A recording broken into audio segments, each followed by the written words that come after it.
Admiral Kang Hyun stood at the observation deck of Luna Station, watching the alien ships approach.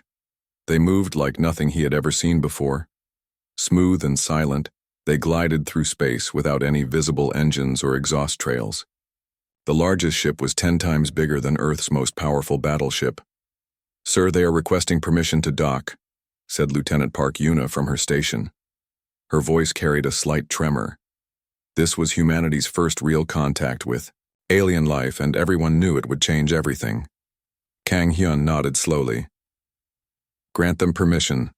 Alert all department heads, and send word to Earth immediately." The alien delegation consisted of 3 different species. The first group looked like giant lizards walking on 2 legs. Their scales shimmered green and gold, and their eyes glowed with an inner light. The second group appeared to be made of living crystal. They moved with perfect coordination like they shared one mind. The third species looked almost human, but their skin was pale blue and they had no hair anywhere on their bodies. Captain Lee Day arrived at the station just as the aliens were boarding. He had commanded the Soul's Pride for 3 years, and his ship was currently docked for routine maintenance. He was a calm man with steady eyes who had earned respect throughout the fleet. "Admiral," Lee Day said as he approached. "What do we know about them?" "Nothing good," Kang Hyun replied quietly. "They call themselves the Galactic Dominion. They say they represent 12 different species across the galaxy." The meeting took place in Luna Station's largest conference room. The alien representatives sat across from the human delegation. Admiral Kang Hyun led the human side with Captain Lee Day, Dr. Park Yuna, and 3 other senior officers beside him. The largest of the lizard creatures spoke first. Its voice came through a translation device that made every word sound cold and mechanical. "I am War Prime Gorthak of the Vorthak Empire. This is Prime Node Zethrix of the Nethex Collective." It gestured to the crystal beings. "And these are the Altani Council representatives." Dr. Park Yuna leaned forward slightly. She was Earth's leading expert on alien biology, though until today that had been purely theoretical. "Welcome to human space. We are honored by your visit." Daimar, crystal being called Zethrix, made a sound like wind chimes. "Honor is not relevant. We are here to deliver terms." Admiral Kang Hyun felt his jaw tighten. "Terms?" War Prime Gorthak stood up. Even sitting, it had been impressive. Standing, it towered over the humans. "Humanity has expanded beyond acceptable limits. You have claimed 47 star systems in the past century. This expansion threatens the stability of our region." "Our expansion has been peaceful," Captain Lee Day said. "We have not attacked any inhabited worlds." "That is irrelevant," Zethrix replied. "Your species reproduces too quickly. You build too fast. You consume resources at unsustainable rates. The Galactic Dominion has maintained peace for over 2,000 years by preventing exactly this type of expansion." Dr. Park Yuna pulled up a holographic display showing human colonies. "These worlds were uninhabited when we arrived. We've terraformed barren planets and built cities on dead rocks. How does this threaten anyone?" One of the blue-skinned Altani spoke for the first time. "Because your species does not understand limits. You see an empty world and immediately think to fill it. You see resources and immediately begin extracting them. This behavior threatens the balance we have maintained." Admiral Kang Hyun stood up slowly. "What exactly are you asking us to do?" War Prime Gorthak activated a holographic projector. It showed human space with most colonies marked in red. "You will abandon all colonies except Earth and 3 worlds of your choosing. You will dismantle your military fleets except for basic system defense. You will limit your population growth to replacement levels only." The room fell silent. "Captain," Lee Day was the first to speak. "And if we refuse?" "Then you will be eliminated," Zethrix said simply. "Every human world will be sterilized. Your species will become extinct." Dr. Park Yuna looked at her datapad. "May I ask how many worlds the Dominion controls?" "Over 4,000 inhabited systems," the Altani representative answered. "And how many total species are in the Dominion?" 12 primary species, 43 secondary species, over 200. Primitive species under protection. Dr. Park Yuna nodded slowly. So you control 4,000 worlds with 12 primary species. Humans control 47 worlds with 1 species. How exactly are we the threat here? War Prime. Gorthak's eyes flashed. Your species has existed in space for barely 2 centuries. In that time, you have spread across nearly 50 star systems. The Vorthak Empire took 5,000 years to expand to that size. The rate of your growth is dangerous. Dangerous. To whom? Admiral Kang Hyun asked. To everyone, Zethrix replied. Your species shows no sign of slowing down. At current growth rates, you will claim 500 worlds within the next 1,000 years. 1,000 worlds within 2,000 years, this cannot be allowed. Captain Li Day leaned back in his chair. So you want us to stop being human? We want you to become civilized, the Altani said. Every species in the Dominion learned to control their expansion. Every species learned to live within reasonable limits. You must do the same. Admiral Kang Hyun looked at each alien representative in turn. And if we refuse to limit ourselves voluntarily? War Prime Gorthak gestured to the window. Outside, more alien ships had appeared, hundreds of them, surrounding Luna Station. Then, you will be limited by force. You have 1 solar cycle to decide, Zethrix announced. Abandon your excess colonies and accept Dominion oversight, or face complete extinction. The aliens stood to leave. War Prime Gorthak paused at the door. Do not mistake this for negotiation. These are terms of surrender. Your only choice is whether to surrender now or surrender after we destroy most of your worlds. As the aliens left, Dr. Park Yuna watched them through the window. Admiral, they seem very confident. They should be, Captain Li Day said grimly. Did you see the power readings from their ships? Each one of those vessels could probably destroy our entire fleet. Admiral Kang Hyun continued staring out the window long after the alien ships had departed. Send a message to Earth. Tell them, we need an emergency session of the Earth Assembly. Every nation, every colony world, every military commander. What are you going to recommend? Dr. Park Yuna asked. Kang Hyun turned away from the window. That's not my decision to make. But I will tell them this. They want us to stop being human. They want us to accept limits that no human society has ever accepted willingly. Captain Li Day nodded slowly. The question is whether humanity would rather die free or live as prisoners. Outside, Earth hung in space like a blue marble. 40 billion humans lived on that world and its colonies. In 1 solar cycle, their leaders would have to decide the fate of the entire species. The Galactic Dominion had given humanity an ultimatum: surrender or die.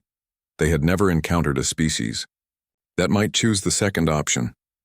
The Earth Assembly had never seen anything like it. Representatives from every nation and colony world filled the massive hall in Geneva. President Kim Hana stood at the central podium, her face grave as she addressed the most important gathering in human history. The Dominion has given us 30 days to decide, she announced. Abandon most of our colonies and accept their control, or face total destruction. General Seo Min rose from his seat in the military section. He was a tall man, with gray hair and scars from the colony wars 20 years earlier. Madam President, our analysis shows their technological advantage is overwhelming. Their smallest ships carry weapons that could level entire cities.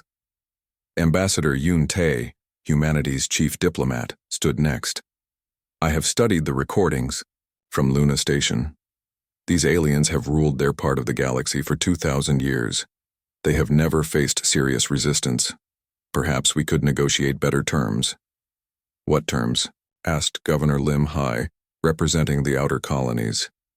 They want us to abandon 44 worlds, worlds where millions of humans have built their lives. My people on New Busan have been there for 3 generations. It's their home. Dr. Park Yuna activated the main display screen. It showed detailed scans of the alien ships. I've analyzed their technology and their psychology. Every species in their dominion achieved space travel through gradual, peaceful development. They expanded slowly and carefully over thousands of years. What does that mean for us? President Kim Hana asked. It means they don't understand us, Dr. Park Yuna replied. Human history is different. We've been fighting wars for our entire existence. We've faced ice ages, plagues, natural disasters, and countless conflicts. Other species evolved in stable environments. We evolved in chaos. Captain Lee Day stood up from the naval section. Dr. Park is right. I've reviewed the alien combat tactics from their demonstration. They fight to minimize losses and preserve resources. When they destroyed that asteroid, they used exactly the right amount of force, no more, no less. Efficient and calculated. General Seo Min nodded slowly. Human military doctrine is completely different. We're willing to take heavy losses to achieve objectives. We use overwhelming force even when minimal force would work. We fight until we win or until we're all dead. Ambassador Yoon Tae looked troubled. Are you suggesting we fight them? General, they have thousands of ships. We have maybe 300 combat vessels total. I'm not suggesting anything yet, General Seo Min replied. I'm just saying that we think differently than they do. Engineer Nam Soo spoke from the technical section. He was young but brilliant, having designed much of humanity's current fleet. I've been studying the alien ship specifications. Their technology is advanced, but it follows predictable patterns. They build for efficiency and longevity. We build for performance and adaptability.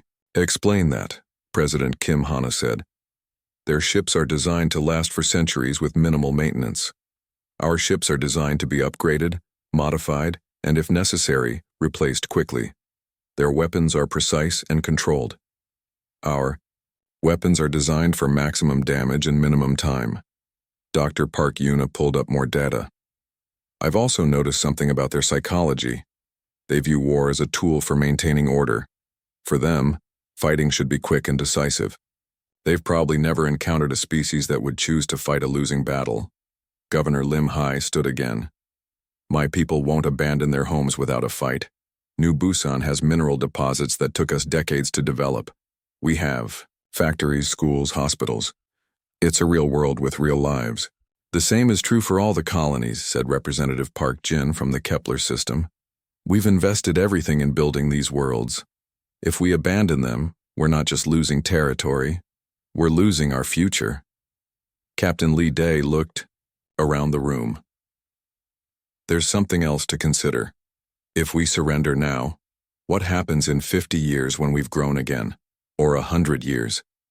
Will they come back and demand we surrender more worlds? They will. Ambassador Yoon Tae said quietly. I've studied their history. They've forced dozens of species to accept limits. Once a species submits, they never get their freedom back. General Seo Min activated his own display. It showed human, military capabilities compared to the Dominion forces. If we fight, we'll lose. There's no question about that.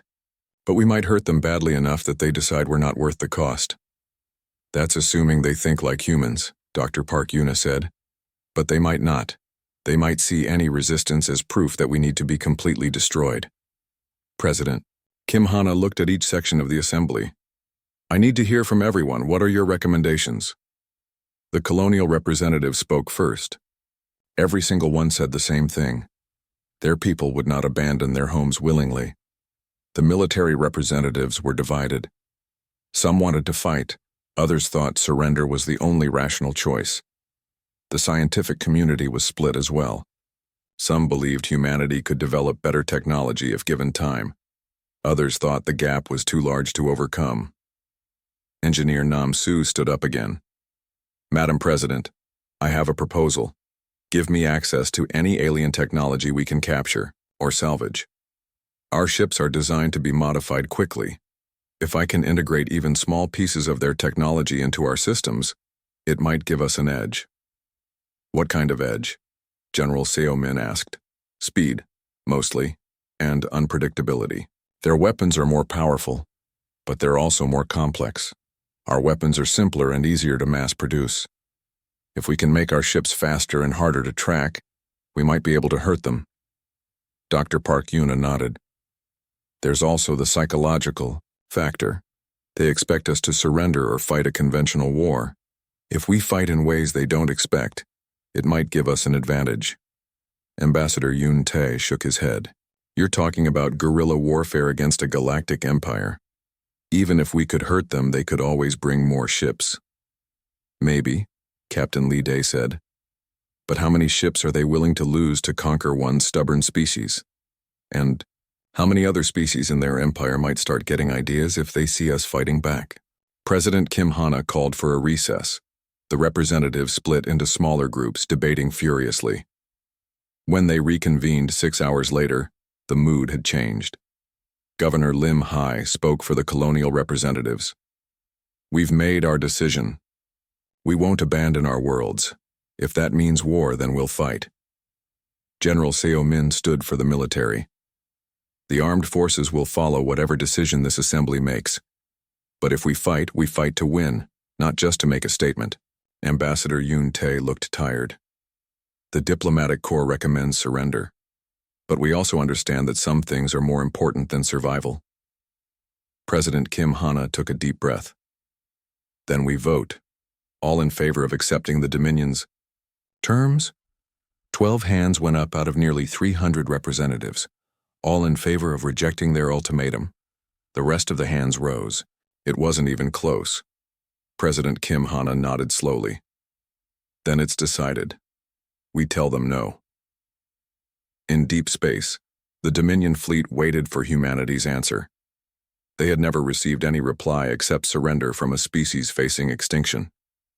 They were about to learn that humans were different. Commander Choi Jin watched the enemy ships approach through the bridge windows of his destroyer, the Incheon Thunder. 3 weeks had passed since Earth rejected the Dominion's ultimatum. Now the aliens were coming to make good on their threats. Dominion. Scout fleet detected at the edge of Kepler system, reported his sensor officer. 24 vessels, various sizes. Choi Jin had only 8 ships under his command. All of them were older models designed for patrol duty rather than major battles. Against Dominion technology, they might as well have been throwing rocks. Signal the fleet, he ordered. Attack formation Delta. We're going in. His communications officer looked shocked. Sir, shouldn't we wait for reinforcements? There are no reinforcements coming, Choi Jin replied calmly. If we don't stop them here, they'll reach the mining stations. 15,000 civilians live on those stations.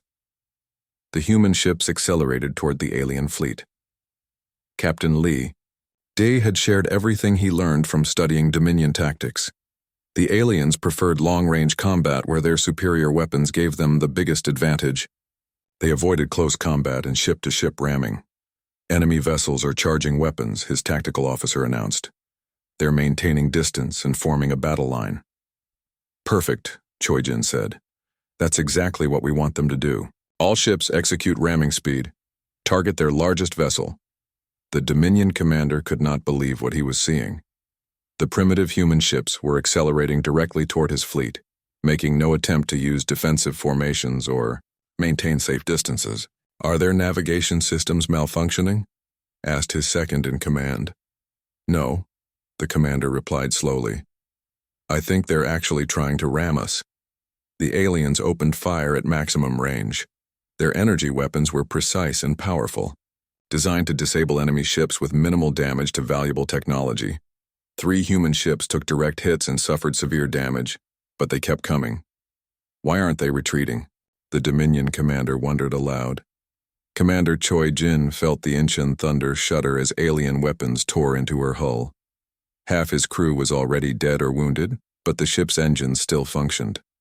Sir, we've lost main weapons and life support, his engineering officer reported.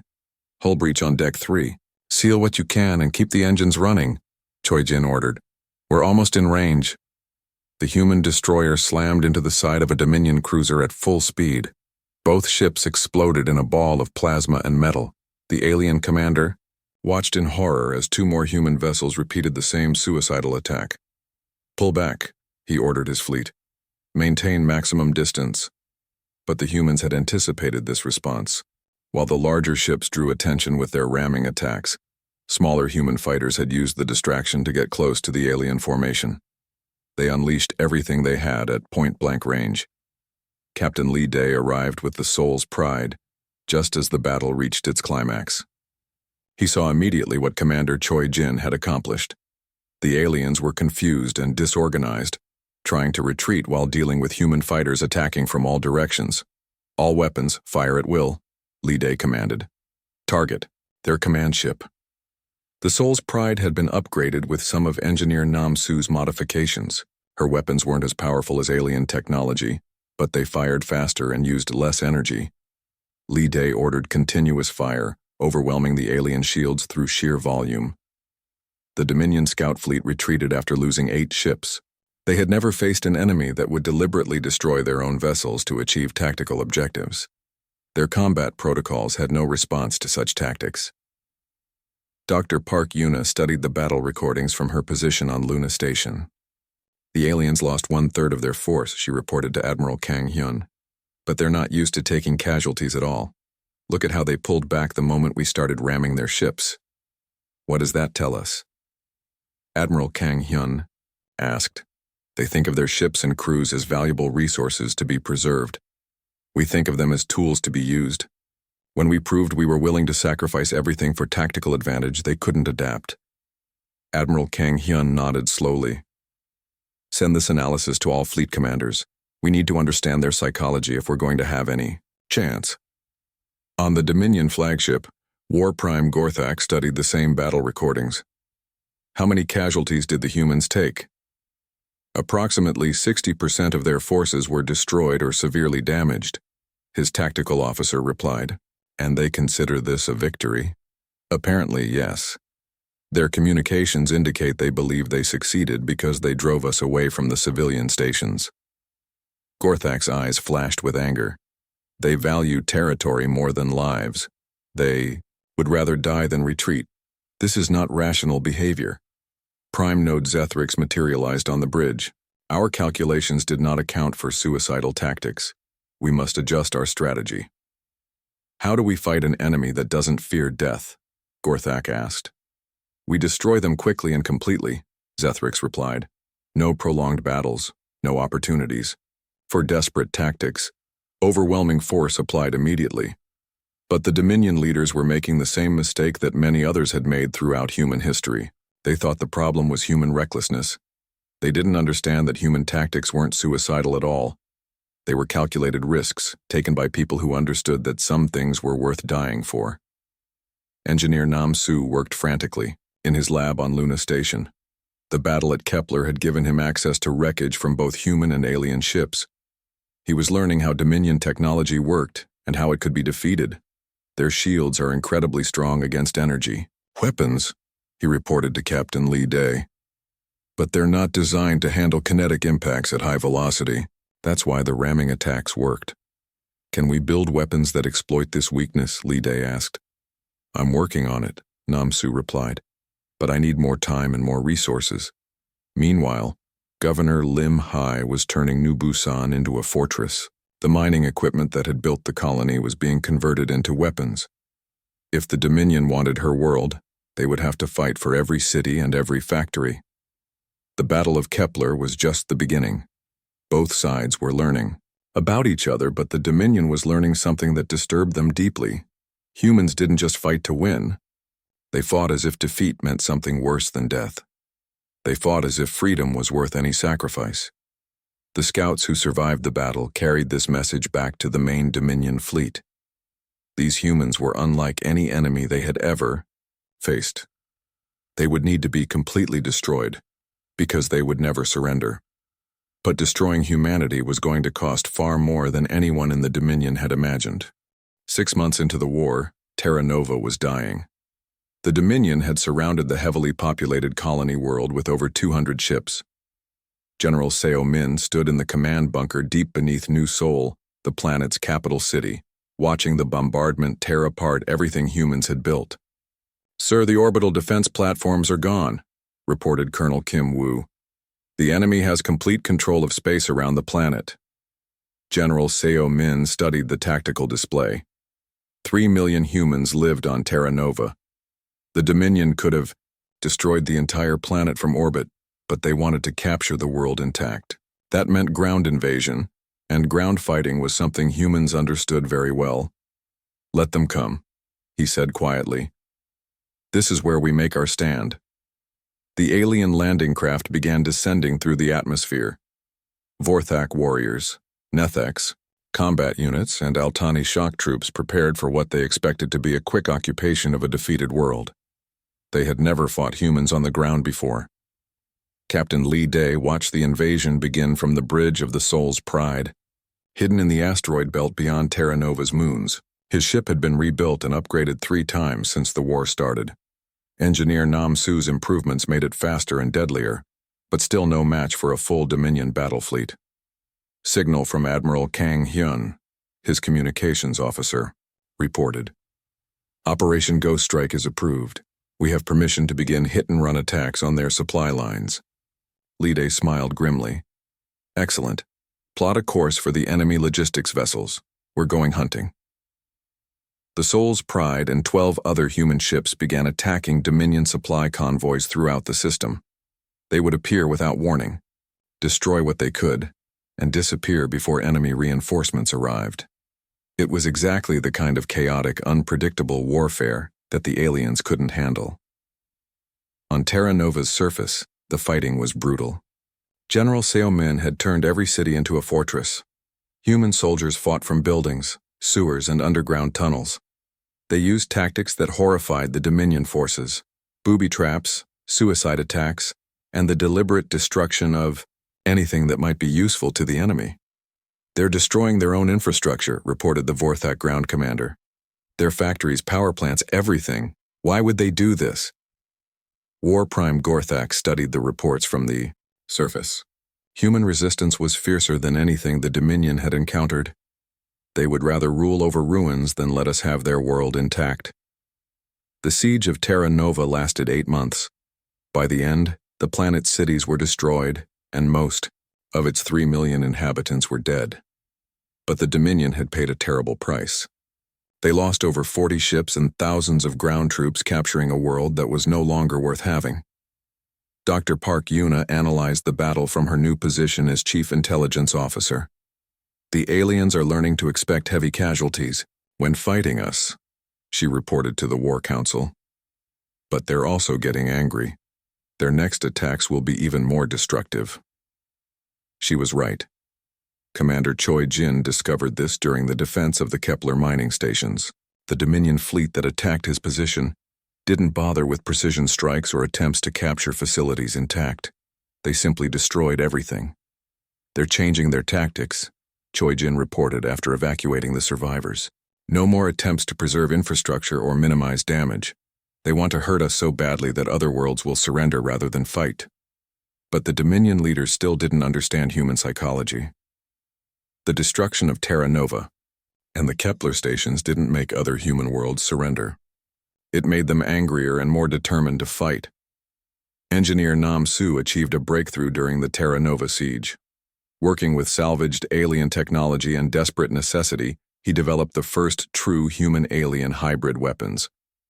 They combined Dominion energy systems with human engineering principles. "The new plasma cannons fire 3 times faster than standard alien weapons," he explained to Captain Lee Day. "They're less precise and they use more power, but in close combat that doesn't matter." "How many can you build?" Lee Day asked. "Not many," Nam Su admitted. "We need rare materials that we can only get from captured alien ships. But every ship we equip with these weapons will be significantly more dangerous." The Soul's Pride became the test bed for Nam Su's hybrid technology. Her weapons were now a mixture of human and alien systems, optimized for the kind of close-range combat that humans preferred. Her engines had been modified to run hotter and faster than any alien ship could match. Admiral Kang Hyun used these advantages to plan Operation Thunderbolt, humanity's first major offensive action. Instead of waiting for the Dominion to attack human worlds, he would strike at their forward bases. "We can't match their numbers or their technology," he explained to his commanders, "but we can hit them where they don't expect it and disappear before they can respond." The operation began with simultaneous attacks on 6 different Dominion outposts. Human fleets appeared without warning, destroyed what they could, and vanished into deep space. The aliens found themselves fighting ghosts. Captain Lee Day led the attack on the largest enemy base. The Soul's Pride and her escort vessels struck the orbital facilities while Governor Lim Hai's converted mining ships hit ground installations. The base was destroyed within hours, but the real victory was psychological. They can't protect their own territory, Dr. Park Yuna observed. Every successful raid makes their other species question Dominion strength. The war was changing. What had begun as the Dominion's simple punishment of an upstart species was becoming a grinding conflict that consumed resources and lives on both sides. Worse, other species within the Dominion were starting to notice. War Prime Gorthak met with the other Dominion leaders on their mobile command station. The humans have destroyed 17 of our bases and over 300 ships. This cannot continue. Prime Node Zethrix agreed. Our calculations show that at current casualty rates, this war will last at least 5 more years. The economic cost is already severe. Then we end it quickly, Gorthak declared. Assemble the full battle fleet, every ship we have. We destroy Earth and finish this. But assembling the full Dominion fleet meant pulling ships away from other duties. Species that had been held in check by fear of Dominion retaliation began to notice that fewer alien warships were patrolling their systems. The Torcan rebellion began 3 days after the Dominion fleet departed for Earth. The Torcans had been conquered 200 years earlier, but they had never forgotten their freedom. When they saw Dominion ships leaving their system to fight humans, they struck. Within weeks, rebellions were breaking out across Dominion space. Species that had been oppressed for centuries saw their chance and took it. The galaxy was catching fire. And it had all started with one stubborn human species that refused to surrender. The Dominion fleet approaching Earth was the largest military force ever assembled in galactic history. Over 1,500 ships carrying weapons that could shatter planets. But they were no longer fighting just humans. They were fighting an idea that was spreading across the galaxy, the idea that freedom was worth fighting for, no matter what. The odds and ideas, as the Dominion was about to learn, were much harder to destroy than planets. 2 years into the war, Admiral Kang Hyun stood before the largest gathering of human military leaders in history. Representatives from every surviving fleet and every defended world had come to Luna Station for what might be humanity's last strategic planning session. The Dominion is bringing everything they have to Earth, he announced. 1,500 ships, enough firepower to crack planets. They want to end this war by destroying our homeworld. Captain Lee Day studied the intelligence, reports. The Soul's Pride had been rebuilt again, now more alien technology than human. Her crew had learned to fight in ways no human had ever imagined. How long do we have? 6 weeks, replied Colonel Kim Woo, now promoted to intelligence chief. Maybe less if they push their engines hard. General Seo Min looked around the room at the faces of humanity's defenders. Many were young officers who had learned warfare in the crucible of this conflict. Others were veterans scarred by battles across dozens of worlds. We can't win a direct battle, he said simply. Their fleet is too large and too powerful. But we don't have to win. We just have to make them lose. Dr. Park Yuna activated the main display screen. It showed a map of the galaxy with red markers indicating rebellion activity. The Dominion is facing uprisings on over 40 worlds. The Torcan rebellion has spread to 6 star systems. The Zilani are in open revolt. 3 entire species have declared independence. Because of us, Governor Lim Hai said with satisfaction. Because we proved they could be hurt. Engineer Nam Su stood up from the technical section. I have something that might help. I've been working on a new type of weapon using captured Dominion technology. It's not more powerful than what they have, but it works differently. He activated a holographic projector showing weapon schematics. Dominion shields are designed to stop energy weapons and solid projectiles, but they're not designed to handle weapons that change type in flight. Explain, Admiral Kang Hyun said. These missiles start as energy bursts, then convert to solid matter just before impact. The shields can't adapt fast enough. It's like throwing a curveball at someone who's only ever seen fastballs. Captain Lee Day leaned forward. How many can you build in 6 weeks? Not many, Nam Su admitted. Maybe enough to equip 50 ships. But if we use them right, they might give us an edge. Commander Choi Jin, now leading humanity's Ghost Fleet operations, raised his hand. I have an idea. What if we don't fight them at Earth at all? The room fell silent. Earth was humanity's homeworld, the center of their civilization. The idea of not defending it seemed impossible. Hear me out, Choi Jin continued. They're bringing their entire fleet to destroy Earth. That means they've pulled ships from everywhere else. Their other territories are barely defended. Admiral, Kang Hyun began to understand. You want to attack them while they're attacking us? Exactly. While they're busy destroying Earth, we hit every major Dominion world we can reach. Their military bases, their shipyards, their government centers. By the time they finish with Earth, their empire will be in ruins. Dr. Park Yuna looked troubled. That means abandoning 40 billion people on Earth. No, said President Kim Hana, who had been listening quietly. It means saving them by making the Dominion too busy to focus on genocide. The plan that emerged was the most desperate gamble in human history. Called Operation Wildfire, it would split humanity's remaining forces into dozens of small fleets. While the Dominion attacked Earth, human ships would appear simultaneously, across their empire, striking at targets they couldn't defend. Captain Lee Day would lead the attack on the Vorthak homeworld itself. It's suicide, he told Admiral Kang Hyun privately. Probably, Kang Hyun agreed. But so is everything else we've done in this war. The difference is that this time, our suicide might actually accomplish something. The Dominion fleet arrived at Earth exactly when predicted. War Prime Gorthak stood on the bridge of his flagship, looking at the small blue world that had caused so much trouble. Only 200 human ships defending their homeworld, his tactical officer reported. The rest of their fleet appears to have fled. Cowards, Gorthak sneered. Begin the bombardment. Turn their planet to glass. But as the Dominion fleet moved into attack position, reports began flooding in from across their empire. Human ships had appeared at dozens of worlds simultaneously. The Vorthak homeworld was under attack. The Nethek's primary nodes were being destroyed. Altani colonies were evacuating under human bombardment. How is this possible? Prime Node Zethrix demanded. Where did they get so many ships? The answer was that they didn't have many ships. Captain Lee Day led only 12 vessels in his attack on the Vorthak homeworld. But those 12 ships, equipped with Engineer Nam Su's new weapons and tactics perfected through 2 years of desperate fighting, struck like a hurricane. The Soul's Pride dove through the planet's orbital defenses, her hybrid weapons tearing apart installations that had protected the Vorthak for centuries. Lee Day's pilots had learned to fight with a combination of human aggression and alien technology that was unlike anything the galaxy had ever seen. Sir, the humans are targeting civilian infrastructure, reported the Vorthak planetary commander.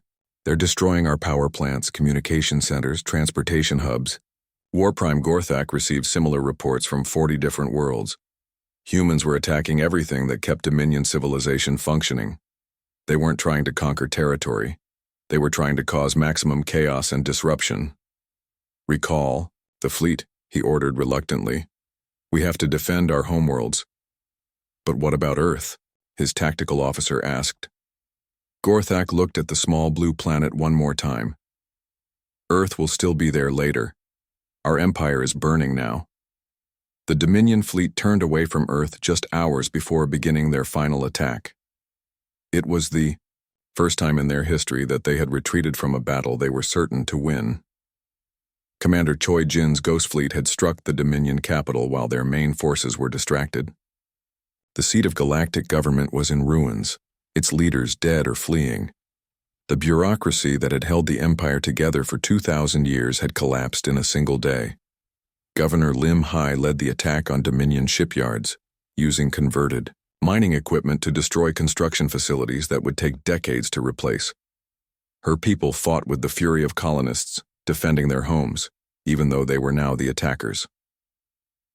Dr. Park Yuna coordinated the psychological warfare campaign, broadcasting messages to oppressed species throughout Dominion space. The humans have shown it can be done. The Dominion can be defeated. Now is the time to claim your freedom. The galaxy erupted in revolution. Species that had been conquered centuries ago rose up against their oppressors. The Dominion military found themselves fighting dozens of wars, simultaneously, with their economy collapsing and their government in ruins. Engineer Nam Su's hybrid weapons had done more than damage ships. They had shattered the myth of Dominion invincibility. Once that myth was broken, the Empire began to crumble from within. Within 6 months, the Galactic Dominion ceased to exist as a unified force. Some member species tried to maintain their independence. Others joined the growing coalition of free worlds that had formed around humanity. The war that was supposed to end with humanity's extinction had instead ended the greatest empire in galactic history, and it had all started with one simple human principle: some things are worth fighting for no matter what the odds. 5 years after the war's end, Admiral Kang Hyun stood in the same observation deck of Luna Station where he had first met the Dominion delegation. But now, instead of looking at threatening alien ships, he watched a parade of vessels from dozens of species coming to sign the Galactic Freedom Charter. "Hard to believe it's over," said Captain Lee Day, now bearing the scars of countless battles. The Soul's Pride was docked nearby, her hull a patchwork of human and alien technology that had become the template for humanity's new fleet. "It's not over," Kang Hyun replied. "It's just beginning. We broke the old system, but now we have to build something better." The galaxy had changed completely. Where once the Dominion had ruled through fear and overwhelming force, now dozens of species worked together in a loose confederation. Humans hadn't conquered the galaxy. They had liberated it. General Seo Min entered the observation deck, his uniform decorated with medals from a dozen different species. "The Torkin delegation just arrived. They want to name their new capital city after you, Admiral." Kang Hyun shook his head. "Name it after Commander Choi Jin. He's the one who showed them how to fight back." Commander Choi Jin had become something of a legend himself. His Ghost Fleet tactics were now studied in military academies across the galaxy. Species that had never known freedom were learning the art of guerrilla warfare from human instructors. Dr. Park Yuna joined them at the observation window. Her analysis of alien psychology had become the foundation for interspecies relations throughout the galaxy. "The former Dominion species are adapting well to freedom," she reported. "Better than we expected." "They're learning what we already knew," Lee Day said. "Freedom is worth fighting for." Engineer Nam Su's hybrid technology had revolutionized galactic civilization.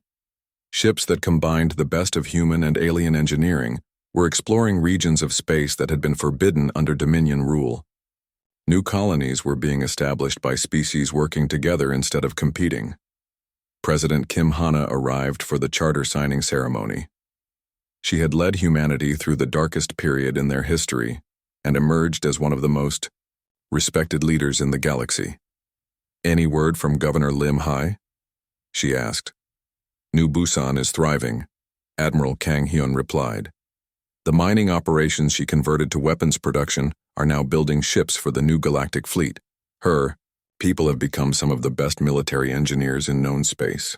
The charter signing was attended by representatives from over 200 species. Many had been slaves under the Dominion. Others were newly discovered civilizations that had been hiding from the old empire's expansion. Ambassador Yoon Tae read the opening words of the charter: "We, the free species of the galaxy, unite not through conquest but through choice. We reject the rule of the strong over the weak. We embrace the principle that all sentient life has the right to determine its own destiny." The principles were human ideas, but they had been embraced by species throughout the galaxy. The concept of freedom that humans had been willing to die for was now spreading to civilizations that had never known it existed. Captain Lee Day was invited to speak at the ceremony. He stood before representatives of hundreds of worlds and delivered a simple message. "The war taught us that no empire is so strong that it cannot be defeated by people fighting for their freedom. But it also taught us that freedom means responsibility. We must never become what we fought against." The ceremony concluded with the lighting of the eternal flame, a beacon that would burn on Luna Station to remind future generations of the cost of freedom. Each species contributed fuel from their homeworld, creating a fire that represented the unity of the free galaxy. But not everyone was celebrating. In the ruins of the former Dominion capital, War Prime Gorthak met with the surviving leaders of his species. The Vorthak Empire was reduced to a single star system, their military broken, their colonies lost. The humans destroyed us, Gorthak said bitterly. They turned our own subjects against us. No, replied Elder Vorthak Kess, who had opposed the war from the beginning. We destroyed ourselves. We became so concerned with maintaining control that we forgot why we wanted to rule in the first place. The former Dominion species faced a choice. They could continue to resent their defeat and plot revenge, or they could learn from their mistakes and join the new galactic community. Most chose to adapt. Some, like the Vorthak, struggled with the transition but gradually found their place in the free galaxy. The Nethex Collective had perhaps the easiest time adapting. Their networked intelligence allowed them to quickly understand and accept new concepts. Prime Node Zethrix, now calling itself simply Zethrix, became one of humanity's closest allies in exploring the galaxy beyond former Dominion space. The Altani proved to be natural diplomats in the new order. Their patience and careful thinking, which had made them valuable Dominion administrators, now helped them mediate disputes between species learning to work together. Dr. Park Yuna established the Galactic Institute for Interspecies Understanding, located on a space station built cooperatively by dozens of different civilizations. Her work in understanding how different species thought and communicated became essential for maintaining peace in the diverse galactic community. Engineer Namsu's research centers were scattered throughout free space, always working on the next breakthrough that would benefit all species. His hybrid technology philosophy of combining the best ideas from different sources became the standard approach to galactic research and development. Commander Choi Jin led exploration fleets into unknown regions of the galaxy.